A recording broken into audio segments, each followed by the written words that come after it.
வணக்கம் நண்பர்களே. பொதுவாக இந்த பகுத்தறிவு மூட நம்பிக்கைகளை எதிர்த்து பேசுகிறோம். இப்படிலாம் பேசுகிறவங்களுக்கு ஒரு விஷயம் கடைசி வரைக்குமே புரியாது, அல்லது அடுத்தவங்களை புரிய விட மாட்டாங்க. என்ன தெரியுமா? அது என்னென்னு இந்த பதிவுக்குள்ளே போகிறதுக்கு முன்னாடி சேனல் சப்ஸ்கிரைப் பண்ணாதவங்க சப்ஸ்கிரைப் பண்ணிக்கோங்க, நோட்டிஃபிகேஷன் பில் பதிவு பண்ணிக்கோங்க. பொதுவாக இந்த மூட நம்பிக்கைகளை எதிர்த்து பேசுகிறோம், ரொம்ப அறிவாளித்தனமாக பேசுகிறோம்னு காட்டுறவங்கெல்லாம் முதல்ல பேசுகிறது என்ன சப்ஜெக்ட் எடுப்பாங்கன்னா கடவுள் எதிர்ப்பு. அவங்களுக்கு கடவுள் எதிர்ப்பையும் நாத்திகத்தையும் குழப்பிக்குவாங்க, அல்லது இது ரெண்டும் ஒன்று தான் நம்புவாங்க. உண்மையில் அவங்க மனசுக்குள்ளேயே நம்புவாங்க, கடவுள் மறுத்து பேசுகிறதும் நாத்திகமும் ஒன்று தான் அப்படின்னு. அல்ல, இரண்டுமே வெவ்வேறு தளங்களை கொண்டது. கடவுள் மறுப்பு என்பது நீங்கள் கடவுளாக எந்த உருவத்தினை கடவுளாக சித்தரிக்கிறீர்களோ அந்த உருவத்தினை குறித்தும் அதன் வழிபாட்டு முறைகளை குறித்தும் அந்த வழிபாட்டு முறைகளில் உள்ள ஏற்றத்தாழ்வுகளை குறித்தும் த டிஸ்கிரிமினேஷன், அதில் நீங்கள் மனித பாகுபாடுகளை எங்கெல்லாம் புகுத்துகிறீர்கள் என்பதை குறித்தும் பேசுவது தான் கடவுள் மறுப்பு.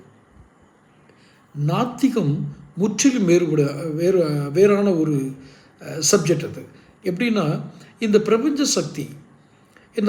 சக்தி எவ்வாறு இயங்குகிறது, இந்த இயங்கக்கூடிய பிரபஞ்ச சக்தியிலிருந்து நம் உடல் எப்படி சக்தி பெறுகிறது, இதை வேறு எதோடும் சம்பந்தப்படுத்தாமல் பிரபஞ்சம் என்று நாம் சொல்கிற இந்த விஷயத்தையும் நம் உடலில் இருக்கக்கூடிய அந்த உயிர் என்று ஒட்டி இருக்கிறதையும் பற்றி ஆய்வு செய்வதுதான் நாத்திகம். அது மிகப்பெரிய அறிவாளிகள் செய்கிறது, இந்த திராவிட தற்குறிகள் செய்வதல்ல.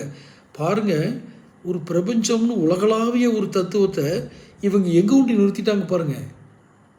பகுத்தறிவு, மூட நம்பிக்கை, கடவுள் மறுப்பு கொள்கைன்னு அதுக்குள்ளே கொண்டு போய் இதை திணிச்சு. ஏன்னா ஒரு பொய் நிற்கணும்னா ஒரு உண்மையுடைய பலம் வேணும். அப்போ மிக உலகப்பெரும் உண்மையான நாத்திகத்தை எடுத்துக்கொண்டு வந்து இங்கே இருக்கிற இந்த பகுத்தறிவு, மூட நம்பிக்கை, கடவுள் மறுப்பு, இவர்கள் கடைசி வரைக்கும் கடவுள் மறுப்பை மட்டும்தான் கையில் பிடித்து கொண்டு இதற்கு ஒருவர் போராடினார், அவர் பகுத்தறிவு வச்சுருந்தார். ஐயா, சமூக சீர்திருத்தம் வேறு, பகுத்தறிவு என்பது வேறு, நாத்திகம் என்பது வேறு. இந்த மூணுக்குமான வித்தியாசத்தை சொல்லிக் கொடுக்காம நான் சொன்னாலும் கேட்காத, நான் சொன்னாலும் ஆய்வு செய்துப்பார், அதெல்லாம் பக்குவங்கிறது 1% இல்லாத பேச்சு. இப்படி தமிழர்களை திராவிட தற்குறிகளாக வைத்திருந்தது யார், அல்லது தற்குறிகளாக வைத்திருந்த திராவிட கூட்டம் இது. தொடர்ந்து பேசுவோம். சேனல் சப்ஸ்கிரைப் பண்ணிக்கங்க.